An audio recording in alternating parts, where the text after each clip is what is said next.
नमस्कार, this is educator Shubham पाठक और आज हम पढ़ने वाले हैं लेटर टू गॉड। ये जो कहानी है वो एक फेथ की कहानी है, यानी कि भगवान के ऊपर विश्वास की कहानी है और इसका मेन कैरेक्टर है लेंचो। कहानी थोड़ी आयरनिकल है, यानी कि विडंबना है। कहानी का जो एंडिंग है वो देख के आप अम्यूज भी होंगे, यानी कि आश्चर्यचकित भी होंगे और थोड़ा सा सैड भी होंगे। तो चलिए कहानी को शुरू करते हैं। A letter to God.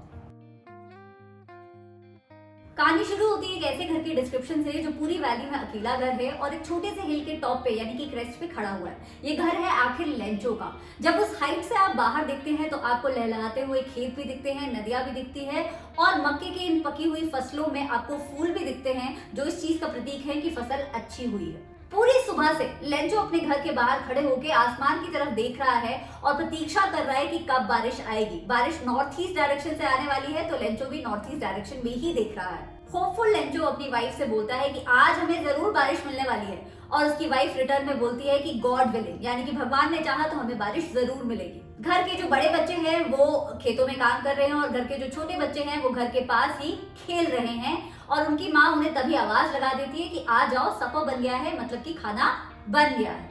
अभी पूरी फैमिली बैठ के खाना खा ही रही होती है, तब तक जैसे लेंचो ने प्रिडिक्ट किया था वैसे ही आसमान से बड़ी बड़ी मोटी मोटी बूंदें जो हैं खेतों में गिरनी शुरू हो जाती हैं और लेंचो ये देख के बहुत खुश हो जाता है। नॉर्थ ईस्ट डायरेक्शन से उसे क्लाउड्स के बड़े बड़े माउंटेन्स अपनी फार्म की तरफ आते हुए दिखते हैं और हवा काफी फ्रेश और स्वीट होती है। यही सब देख के लेंचो इतना खुश हो जाता है कि just to feel the rain on his body, just to feel that happy feeling, वो घर से बाहर निकलता है और बारिश में जाके खड़ा हो जाता है। जब खुश लेंचो घर में वापस लौटता है तो वो अपनी वाइफ से बोलता है कि ये बारिश की बूंदे नहीं है, ये एक्चुअली सिल्वर कॉइन्स हैं। ये जो बड़ी बूंदे हैं ये 10 पैसोस हैं और ये जो छोटी बूंदे हैं ये 5 पैसोस हैं। लेंचो ऐसा इसलिए बोलता है क्योंकि उसे पता होता है कि इसी अच्छी फसल को बेच के वो पैसे कमाने वाला है। घर में बैठा हुआ लेंचो बाहर अपनी फील्ड की तरफ देख रहा होता है और देख रहा होता है कि कैसे उसकी फील्ड एक कर्टेन ऑफ बारिश से ढक चुकी है, और उसे ये देख के बहुत सेटिस्फैक्शन हो रहा होता है। सडनली एक बहुत स्ट्रॉन्ग विंड ब्लो करना शुरू कर देती है और बारिश के साथ साथ ओले पड़ना शुरू हो जाते हैं। ये ओले खेतों के लिए अच्छे नहीं थे, ये ओले एक नए तरीके की सेंट को रिजेंबल कर रहे थे जिसे लेंचो अपने खेतों में नहीं चाहता था। कहानी में ओलो को फ्रोजन पर्ल्स बोला गया है और इन्हीं फ्रोजन पर्ल्स के लिए घर के बच्चे बाहर निकलते हैं घर से और इन्हें कलेक्ट करने निकल जाते हैं। लेंचो को पता होता है कि ये ओले उसकी फसल के लिए बहुत खराब हैं, इसीलिए वो अपनी वाइफ से बोलता है कि आई होप ये ओले पड़ना जल्दी से बंद हो जाए, पर ऐसा कुछ नहीं होता है। लगभग 1 घंटे तक ओले लगातार पड़ते रहते हैं और पूरी वैली, उसका घर, उसका हिल साइड, उसके खेत, सब कुछ ओलों से भर जाता है। पूरे जो खेत होते हैं वो ऐसे व्हाइट दिख रहे होते हैं ओले पड़ने से कि ऐसा लगता है जब मानो किसी ने उस पर नमक छिड़क दिया हो। जब ओले पड़ना बंद होते हैं तो लेंचो देखता है कि पूरे खेत खराब हो गए हैं, पेड़ों पे एक भी पत्ती नहीं बची है, जो भी फूल लहलहा रहे थे खेतों में वो भी खराब हो चुके हैं। ये सब देख के लेंचो का मन बहुत उदास होता है और वो बस यही बोल पाता है कि अगर लोकस्ट का स्वयं आके उसके खेतों को खत्म करता ना तो भी खेतों में इससे ज्यादा प्रोडक्शन बचता, लेकिन हेल स्टॉर्म की वजह से तो कुछ भी नहीं बचा है। लेंचो ये भी बोलता है कि ये रात बहुत दुखद रात है, उसके खेत में जो भी उसने मेहनत की थी वो सब खराब हो चुकी है, उसके पास खाने के लिए अब कुछ नहीं है और आगे आने वाला साल उसकी फैमिली के लिए बहुत हंग्री होने वाला है, क्योंकि उनके पास किसी भी तरीके से पैसे कमाने का कोई साधन नहीं है और उनकी मदद कोई नहीं कर सकता। लेकिन इस पूरी वैली में अकेले घर में रहने वाले लोगों के दिलों में अभी भी एक होप बाकी थी, वो होप थी भगवान से। लेंचो की बीवी लेंचो को याद दिलाती है कि भगवान सब कुछ देख रहे हैं और भगवान सब कुछ सही कर देंगे। याद रखो कि कोई भी हंगर से कभी भी नहीं मरता है भगवान के होते हुए। पूरी रात लेंचो सिर्फ एक ही आस लगा के बैठा रहता है, वो आस होती है भगवान से मदद की। वो सोच रहा होता है कि भगवान की आंखें तो सब कुछ देखती हैं, सब कुछ समझती हैं। इनफैक्ट हमारे अंतर मन में जो बातें चल रही होती हैं भगवान तो वो भी देखते और समझते हैं। तो फिर लेंचो तो एक ऑक्स की तरह, यानी कि एक बैल की तरह मेहनत कर रहा था फार्म में, भगवान जरूर ये देखेंगे और समझेंगे। और तभी लेंचो को आइडिया आता है कि वो जरूर भगवान को एक खत लिखेंगे। फॉलोइंग संडे, यानी कि आगे आने वाले संडे में लेंचो एक खत लिखना शुरू करते हैं और ये खत और किसी को नहीं होता है बल्कि खुद भगवान को होता है। तो ही starts writing the letter to God. खत में लेंचो लिखता है कि भगवान, अगर आपने मेरी मदद नहीं की तो मेरी फैमिली को इस साल भूखे ही रहना पड़ेगा।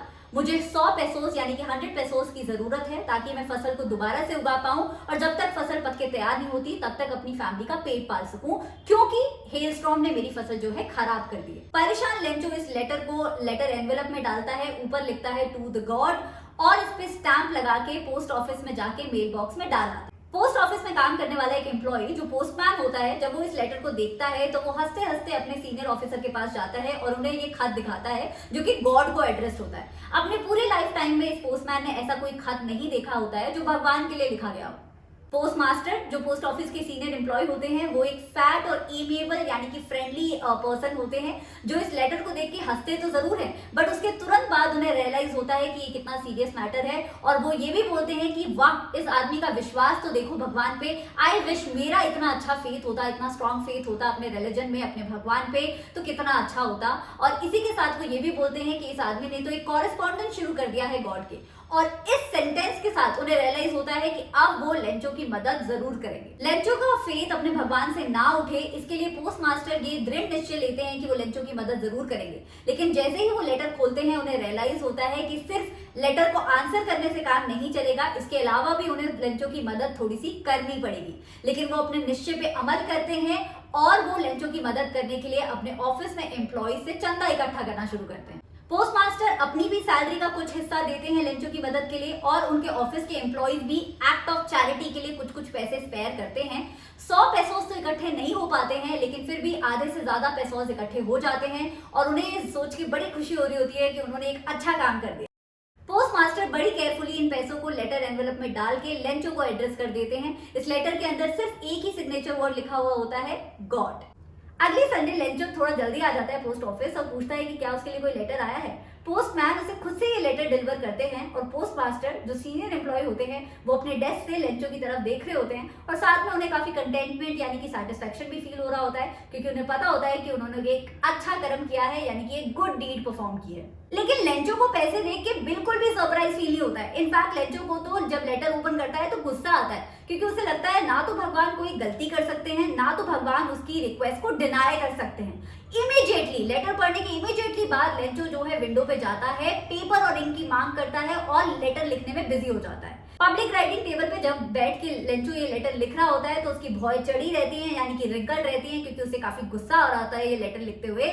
और immediately after writing the letter वो फिर से विंडो पे जाता है, स्टैम्प की मांग करता है और स्टैम्प को लिख करके जो है लेटर एनवेलप पे पेस्ट कर देता है और फिर मुट्ठी से उसे दबा के उसे प्रॉपर्ली फिक्स भी कर देता है। जैसे ही ये खत मेल बॉक्स में पड़ता है वैसे ही पोस्ट मास्टर स्वयं जाते हैं खत को पढ़ने और जब वो खत को पढ़ते हैं तो उन्हें बहुत आश्चर्य होता है और यहीं से होती है स्टोरी की विडंबना शुरू। खत में पता है क्या लिखा होता है लेंचो ने? खत में लिखा होता है कि भगवान आपने तो सिर्फ 70 पैसोस भेजे हैं, मैंने तो 100 पैसोस की मांग की थी, प्लीज मुझे 100 पैसोस भेज दीजिए क्योंकि मुझे उसकी बहुत जरूरत है जैसे कि मैंने आपसे रिक्वेस्ट किया था। और प्लीज मेल बॉक्स के थ्रू मत भेजिएगा क्योंकि ये जो पोस्ट ऑफिस में काम करने वाले एम्प्लॉइज हैं they are a bunch of crooks. Irony देख रहे हो आप? लेंचो ने उन्हीं लोगों को बंच ऑफ क्रूक्स बोला होता है जो लोग एक्चुअली में उसकी मदद करने की कोशिश कर रहे होते हैं। So this was the chapter, this was the story, A Letter to God. I hope you enjoyed it as much as I did. And don't forget to tell me in the comments कि अगली कहानी आपको कौन सी पढ़नी है मुझसे. I'll see you next time. Bye. Take care.